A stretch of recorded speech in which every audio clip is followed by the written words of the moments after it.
Hallo ihr liebe Leute, hier ist wieder der Yankee mit Let's Play Baldur's Gate 2 Schatten von Amorth Pelzig. So, jetzt probieren wir das noch einmal mit dem Illithiden.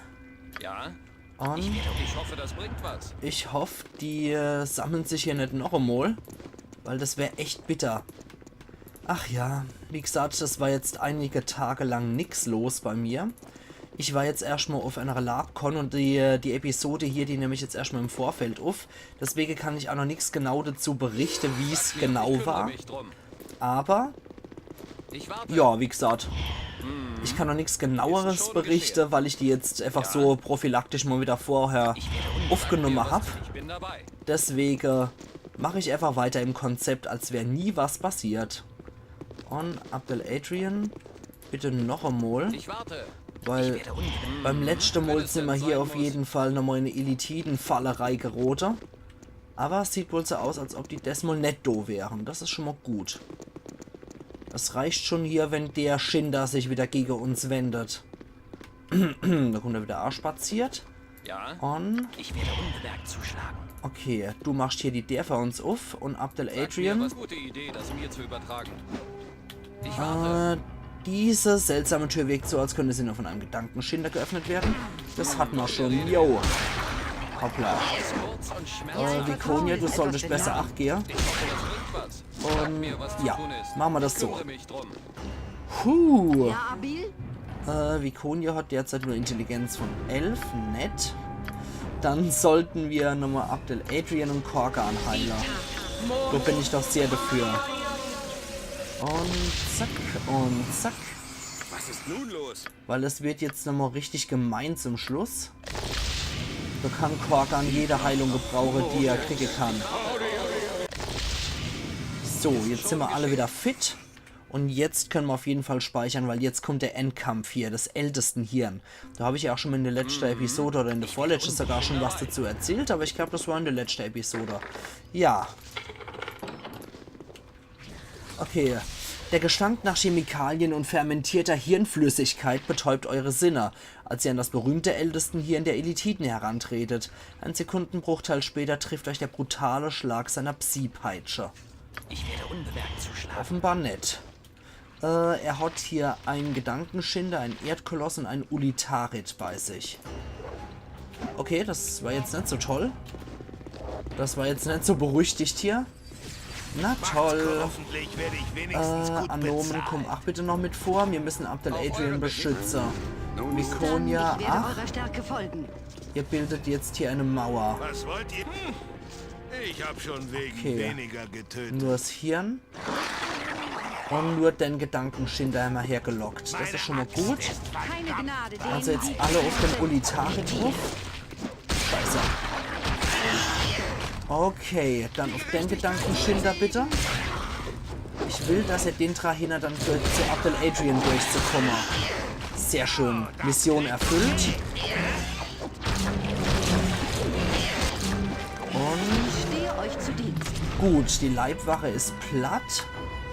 Vikonia heilt es selbst. Okay. Also die Leibwache vom ältesten Hirn ist jetzt erstmal platt. Aber das heißt dann, dass das Ding ungeschützt ist. Alter, wie das schon aussieht, so herzförmig. Alter Falter, ist das eklig.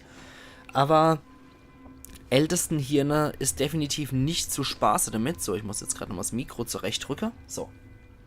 Jetzt passt es wieder. Wenn es denn sein muss. Also mit denen Dinger ist definitiv nicht so spaße.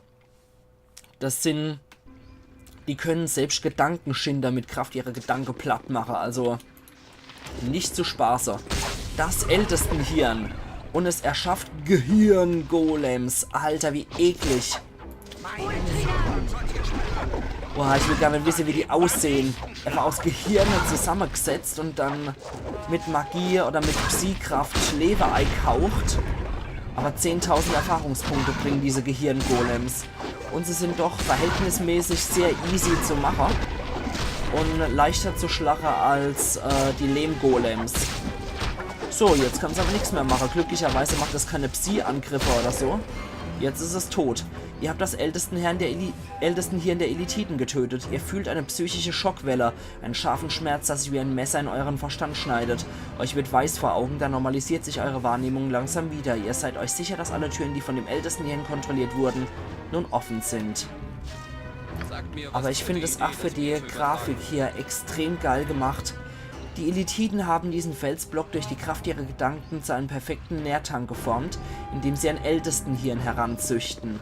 Das war glücklicherweise noch nicht vollständig. Dann hätte man nämlich ein wesentlich größeres Problem gehabt. So, 540 Gold, 2 Smaragde, 3 Diamanten, Königstrainer. Wo ist denn die Hirnflüssigkeit von dem ältesten Hirn? Die haben wir nicht. Das ist etwas skurril. Ah, doch, hier haben wir es. Ältestenhirnblut. Das ist das Blut eines Ältestenhirns. In dem dunklen Blut treiben Brocken schleimiger Gehirnmasse. Lecker. Wie gut, dass ich halt eine Gässe habe. Okay, das noch Reihe und das dort hier, das kann man dann verticken. Und das kommt zu Anomen. Der sammelt nämlich so einen Scheiß. Der steht auf sowas. Okay, dann haben wir soweit alles. Die können wir als Art Denke hier reinpacken, genauso wie die hier. Gewitterdunnerkeitel noch einmal. Wie ekelhaft, oder? Wie saumäßig ekelhaft. Okay, jetzt haben wir aber auch alle Tunnel durchquert. Und dann sparen wir uns für später auf jeden Fall erheblich viel Arbeit. So, jetzt gehen wir nochmal zurück. Und falls wir in den Hinterhalt geroten, dann geroten wir halt den Hinterhalt. Aber ich glaube, wir haben hier so ziemlich alles vernichtet, was es gibt. Höchstens hier ist nochmal ein einzelner Gedankenschinder. Aber ja, einer ist schon zu viel, weil der kann das eventuell wieder in Betrieb nehmen. Ich bin so müde. Gut, die Sklaven haben es auch rausgepackt. Danke euch. Ich glaube, wir finden jetzt unseren Weg raus an die Oberfläche. Wenn wir uns dort begegnen sollten. Ich schulde euch mehr, als ich je zurückgebe kennt. Viel Glück im Unerreich, falls ihr hier bleiben wollt. Ich werde für euren Erfolg und eure Sicherheit beten. Komm, Freunde, lass uns den höllischen Ort ein für alle Mal verlassen. Gut, 45.000 Erfahrung hat es noch gebracht insgesamt. Und wir haben noch eine Rufverbesserung. Jetzt sind wir auf unbeliebt 7. Wir sollten eventuell wieder unseren Ruf verschlechtern. Glücklicherweise steckt in dem Wort verschlechtern das Wort schlechter drin. Und Verwandlung zum Schlechter kostet dann jeweils auch immer einen Rufpunkt. Wenn wir uns in das Schlechter verwandeln, dann kriegen wir einen Rufpunkt abgezogen. Das ist schon mal nicht schlecht. Okay. Soweit, so gut. Den Rufpunkt wollte ich eigentlich auch gar nicht haben, um ehrlich zu sein. Aber so what. Jetzt haben wir das alles erledigt. Jetzt können wir auch zu der Drow hier gehen.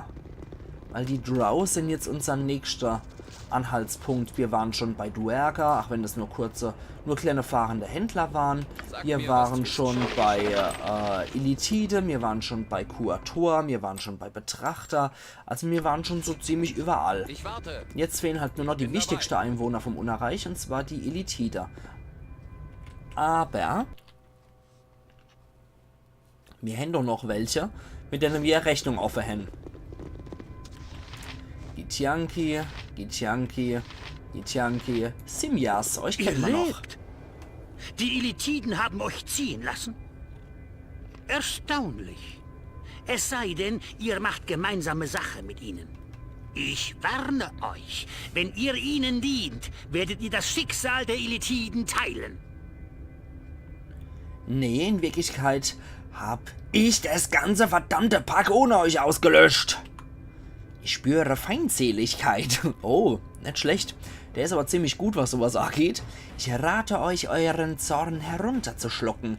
Es ist bewundernswert, dass ihr überlebt habt, aber das bedeutet noch lange nicht, dass ihr gegen uns überleben würdet.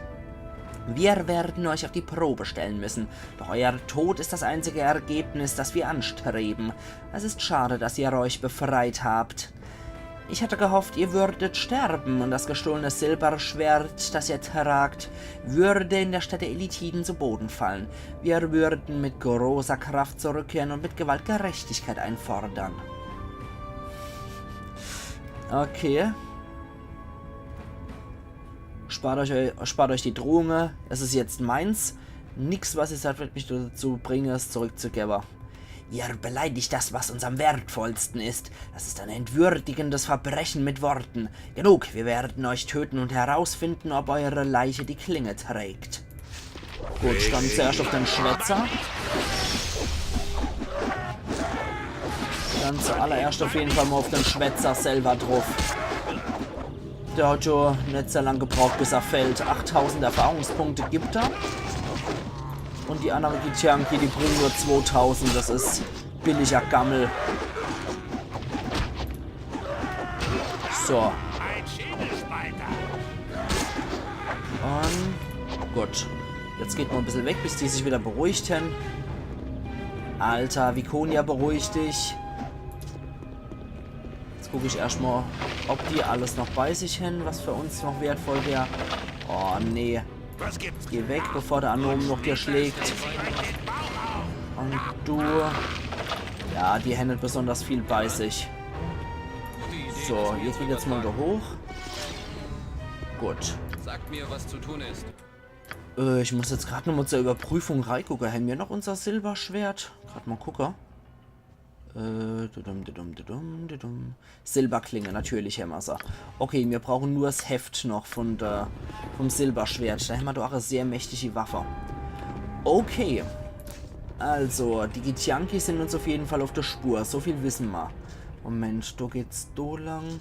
Dann müssen wir jetzt trotzdem hier hoch. Wir wollen noch Ustnata gehen. Das heißt, wir müssen... wo ist denn da der Weg nochmal nach Ustnata? Der müsste doch auch hier irgendwo sein.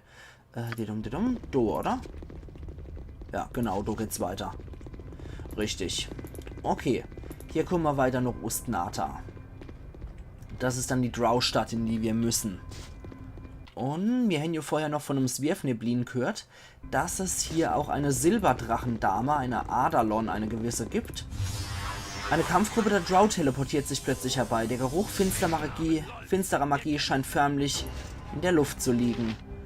Drow und Drow. Keine Gnade denen, Okay. die gegen uns sind. Das scheinen Kämpfer und Fernkämpfer zu sein. Hier sind wir offenbar keine Magier mit dabei, was für uns natürlich noch ein Vorteil ist. Oh, scheiße. Kein Wunder, dass hier niemand was trifft. Okay, Korgan, macht ihn mal fertig. Abdel Adrian, macht mal Gift auf der Klinge. Ihr dort drauf. Und Korgan durft dann weiter hier. Gut, der Drow ist schon mal kaputt. Dann du noch.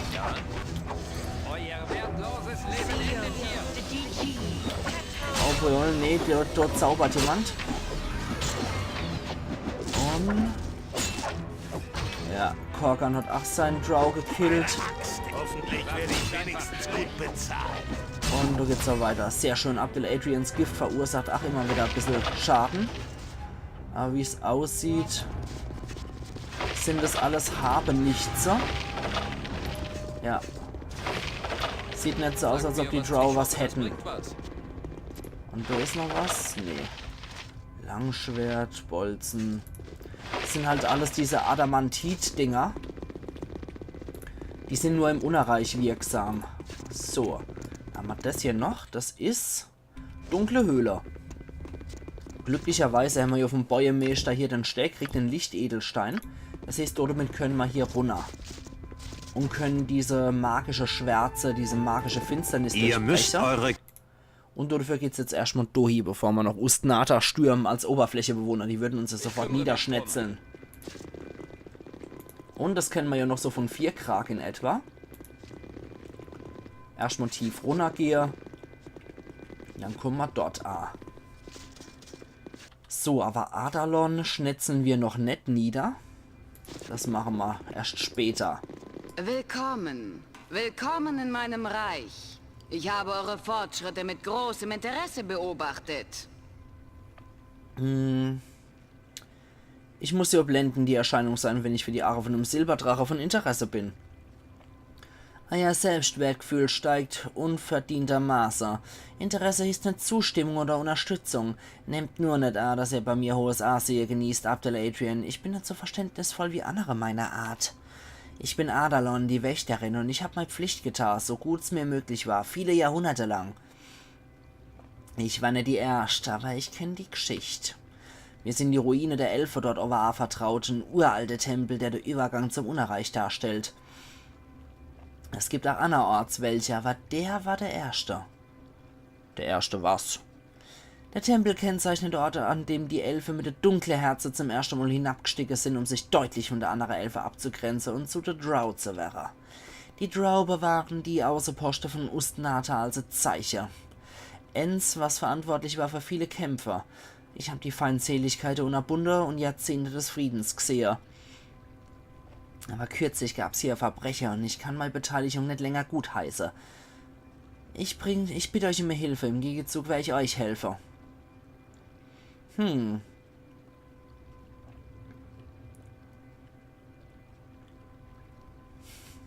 Ich bin auf Erledigungen von Gefallen nicht gut zu sprechen. Vielleicht, wenn ich einen Vorgeschmack auf euren Hort krieg. Ruhe! Ich werde euch sagen, wann ihr sprechen dürft. Das ist eine sehr wichtige Angelegenheit und ich möchte nicht unterbrochen werden. Die Drow respektieren jahrhundertelang die Grenze von dem Ort und haben nur zur Leibesertüchtigung kleine Gerangeln eingerichtet. Das war ausgewogen.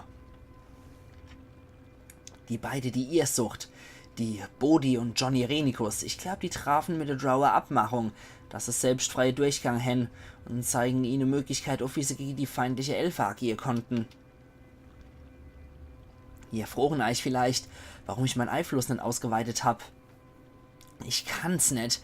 Irenikus hat mit meinem höchsten Besitz gehandelt. Er verwüstete mein Reich und hat mich bestohlen. Sie haben meine Eier mitgenommen. Gefangen durch Entführung. Was eine brillante Lösung, eurem Biss die Schärfe zu nehmen. Mir wurde gesagt, dass, wenn ich den Hort verloss, meine Eier zerstört wären würden. Das ist der Höhepunkt in einer langen Reihe von Gräueltaten, deren Zeugin ich wurde.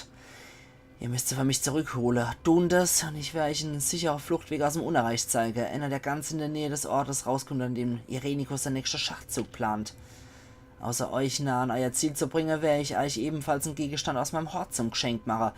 Er ist mächtig und eurer Dienste würdig.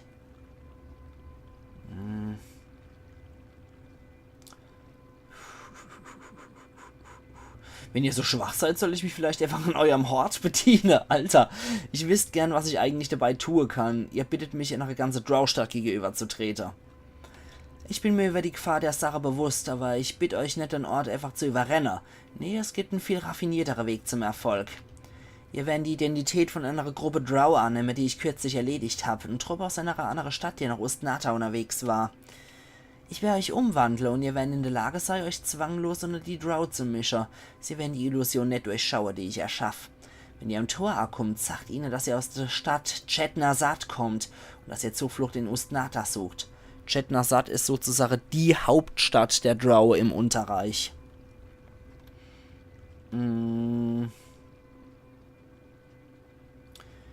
Ich sehe keine Logik drin, ich kenne die Gebräuche der Drow nicht so gut, wie ich sollte. Improvisieren halt. Es herrschen dort gerade Kriegsunruhe und sie werden vieles übersehen. Sie werden keine zusätzliche Hand ausschlagen. Ihr werdet durch nichts anderes enttarnt wäre als durch euer eigene Fehler. Also seid vorsichtig und macht einen Kenny. Ja, dann fangen wir mit der Beschwörung an. Ja, dann lass uns geschehen. Und jetzt wurden wir gedrawt. Es ist vollbracht. Ihr gleicht nun den Bewohnern der Drow-Stadt. Ihr seid auch mit einem Hauszeichen versehen, das keine unnötige Aufmerksamkeit auf euch lenken wird.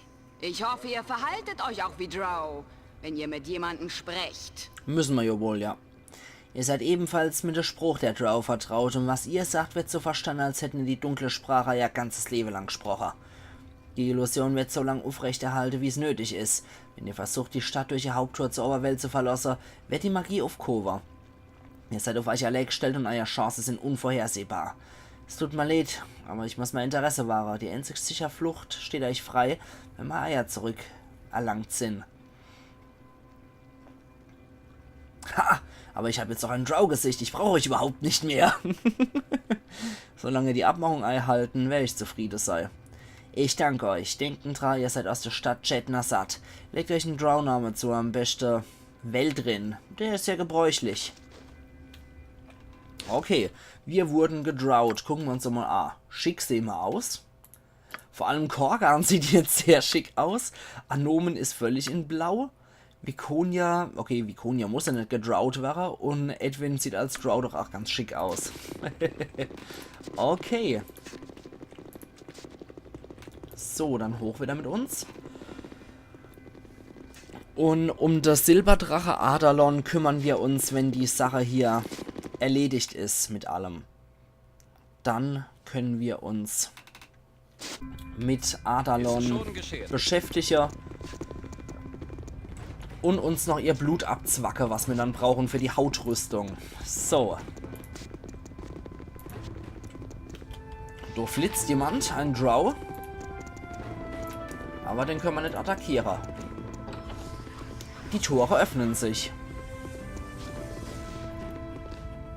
Wagt es nicht, Anweisungen der Mutter Oberin in Frage zu stellen. Wer du? Ihr seid Drow. Der vorheutigen Patrouille geplant. Weisen euch aus. Eindringlinge, die keinen Grund nennen, wenn an Ort und Stelle getötet. Denn der Grund von eurem Hier sei. Ich bin Adel Adrian aus Adalons Lager. Das sagen nur Idioten. Ich bin euer Tod, wenn ihr mich nicht einlasst. Beiseite. Bitte erlaubt mir hereinzukommen. Das ist etwas zu höflich. Einfach nur ganz plump. Ich bin Wäldrin aus der Stadt Chet Nasat. Einfach nur plump. Verzeihung, ich tue nur meine Pflicht mit eurer Befrohrung. Kumrei, Wäldrin von Chet Nasat. Normalerweise wird man euch eingehend befroren, aber wir warten längst überfällige Gruppe aus Chet Nasat. Eure späte Ankunft hat die Pläne von Solaufein verzögert. Komm schnell rein unseren umgehend Solaufeins Berater auf. Er ist von der Gesellschaft männlicher Krieger und wird euch erklären, wie ihr euch in Ustnata zu verhalten habt. Seid gewahr, dass ihr nur unter Vorbehalt aufgenommen seid, und wenn ihr ihn nicht trefft oder irgendetwas anderes mit ihm dazwischen kommt, wenn ihr von alle die Lust dazu hätten, nur zum Vergnügen gejagt wäre. Die Gesellschaft männlicher Kämpfer befindet sich am nördlichen Ende der Stadt hinter der Gesellschaft weiblicher Kämpfer und gleich vor der Spinnegrube. Alla hopp, dann gehen wir doch mal dort hier und ihr müsst eure Gruppe unseren Aufenthalt in dieser wunderschönen Gesellschaft, wo Männer verachtet werden und nur die Frauen was zählen. Und schön der Spieß umgedreht. Wie gefällt euch das, ihr ganze Proleter? Na, das ist wertvolle Ware. Sei vorsichtig, bitte mich. Ich hab schon seit einer Woche nichts gegessen. Genug mit der Idiotie. Ihr seid nämlich vom Nutzer für mich. Okay. Ein männlicher Drow hat einen Duergar-Sklave abgestochen. Was geht hier vor, Leathel? Der Sklave gehorcht mir und es nervt mich langsam. Der Sklave gehört nicht euch, er gehört mir. Es tut mir leid, meine Herrin, der Sklave hat seine Befugnis überschritten und wurde bestraft. Dann sollten wir wissen, na, ihr seid leichter zu ersetzen als ein ausgebildeter Sklave. Aber Herrin, bitte nee! Ich hab noch andere Söhne. Idiot, wo soll ich jetzt durch die Schnelle einen Sklave herkriegen? Okay. Also, das ging ziemlich fix, das vermittelt einen guten Eindruck. Also, auch ein Sohn ist von seiner Mutter nicht gerade beschützt, wie wir so sehen. Und hier haben wir gleich mal einen Händler. Trennt sich der eigene Weg vom Pfad der Königin und des Hauses, führt er direkt ins Grab. Okay, was hast denn du Schönes für uns parat? Anscheinend nichts besonders Tolles. Nee, du hast leider nur Müll für uns. Na gut, dann sparen wir uns das Müll und gehen wir zu der anderen Händler. Das ist wohl der Magiehändler. Trennt sich der eigene Weg vom Pfad der Königin und des Hauses, führt er direkt ins Grab. Das ist der Waffehändler. Der hatte Feuerzahn +3 hier zum Beispiel. Wurfdolch +3. In diesem Wurfdolch lodert ein magisches Feuer und man sagt, dass er aus dem Zahn eines roten Drachen geschnitzt wurde. Den Geschichten zufolge, die in den verschiedensten Schenken erzählt werden, ist das Untier noch immer am Leben und sein glühender Zorn ist es, der dafür sorgt, dass die Waffe über magische Fähigkeiten verfügt. Die Geschichte wirkt zwar unglaubwürdig, wird aber immer gleich erzählt. Außerdem sagt man, dass der Dolch in die Hand des Werfers zurückkehrt, als ob er über Flügel verfügen würde. Ja, das ist so wie die Axt, die Korgan hat. 2W4 +3 und noch 1W2 Schaden durch Feuer. Also das ist für einen Dolch schon echt ziemlich imbar. Und, ja, das ist noch etwas, was ich auf jeden Fall brauche. Robe der bösen Erzmagier. Diese mächtige Magierrobe bietet Schutz vor allen Arten körperlichen Angriffs und erhöht gleichzeitig die eigene Magieresistenz und die Rettungswürfe. Aufgrund ihrer Verzauberung kann sie nur von Magiern böser Gesinnung getragen werden. Rüstungsklasse 5. Magieresistenz 5%, alle Rettungswürfe um 1 erhöht und das ist dann für Edwin jetzt was richtig, richtig Gutes. Ansonsten ist ja auch nur Käse. Edwin zieht das Ding mal an, das ist mal besser als diese magische Feuerschutzrobe. So. Okay, wunderbar. Das ist ziemlich gut. Jetzt sieht es auch aus, als würde er Rüstung tragen. Sehr schön. Kann das fort? Okay. Na gut, wunderbar. Jetzt ist Edwin auch geschützt und... Okay, der Drow will nicht mit uns sprechen. Müssen wir nochmal Trick 17 anwenden. Dumm, die dumm, die dumm. Die dumm. der quicke Safer. Und probieren wir es noch einmal. So. Ich hoffe, das bringt was. Oh, der will wirklich nicht mit uns Wagt sprechen. es nicht, Na gut. Anweisungen der Mutter Oberin in Frage Na zu gut, stellen. dann verkaufen wir doch noch ein bisschen Scheiß. Gerade sowas können wir hier tippitoppi verkaufen, würde ich sagen. Ja komm, einer verkaufen wir noch. Dann haben wir hier noch die Edelsteine. Kann man ganz gut verkaufen. Das sollten wir identifizieren. Und hier noch den Feuerschutzring, den können wir auch verkaufen. Oh, das war nur Zeug zum Gucken. Und jetzt gucken wir nochmal hier. Hafer. Dann Viconia hat, glaube ich, noch was gehabt. Ein Stecker, genau, eine Stabschleuder. Und Korgan hatte auch noch was. Jawohl, Langschwertgriff. So, jetzt gucken wir uns das nochmal an. Griff des Ausgleichers. Das kennen wir aber schon. Das haben wir schon mal vorgelesen. Das kann jetzt 3. Das heißt, der Ausgleicher ist vollendet. Methils Hafer. In einem kleinen Tal, das weit von den meisten zivilisierten Ländern entfernt liegt, gab es einst ein kleines Königreich namens Childion. An einem Winterabend fielen 3 Hexen in das Tal ein und kerkerten die Königsfamilie mit Haltezaubern ein. Die Hexen planten, die Mitglieder der Familie Stück für Stück zu verspeisen. Später am Abend waren die Hexen ganz erschöpft, weil sie den ganzen Tag damit verbracht hatten, den Palast zu entweihen und Unschuldige abzuschlachten. Sie befahlen dem Hofbaden, ihnen ein Lied zur Entspannung zu spielen. Methild der Hofbade war dem König und seiner Familie treu ergeben und setzte daher die speziellen Fähigkeiten seiner Harfe ein. Er spielte und konzentrierte seine Aufmerksamkeit zuerst auf den König. Das Lied löste den Zauber, der auf dem König lag, und dieser schlich sich langsam und vorsichtig davon. Methild befreite ein Mitglied der Familie nach dem anderen und achtete stets dabei, die Aufmerksamkeit der Hexen dabei auf sich zu ziehen. Nachdem alle Mitglieder der Familie befreit waren, war der Bade so erschöpft, dass er zu spielen aufhören musste. Die Hexen erkannten in diesem Augenblick seinen Verrat. Im Gegensatz zur königlichen Familie konnte Methild nicht entfliehen, wurde an diesem Abend bei den Hexen als Hauptgericht serviert.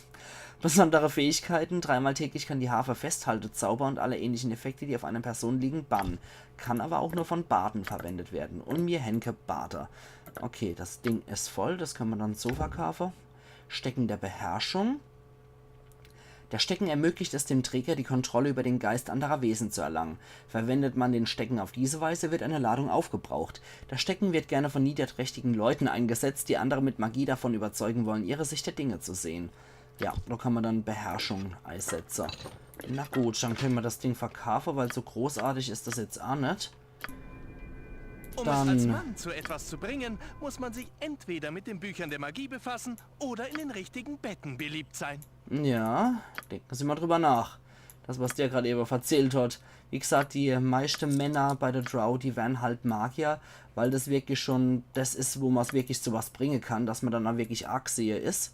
Und ansonsten, ja, muss man sich halt hochschlafen. Das ist ganz einfach. Okay, Kümmere mich drum. dann würde ich aber auch sagen, an der Stelle würde ich jetzt auch nochmal einen Cut machen. Gerade nochmal hier am Dorfplatz nochmal ein bisschen ausrahmen, was es da noch gibt. Ja, würde ich gerade hier einen Cut machen. Und, oh, ja. Und wir sehen uns dann morgen wieder zu Let's Play Baldur's Gate 2 Schatten von Arm auf Pelzig. Also machen's gut und bis morgen dann. Ayan Yankee.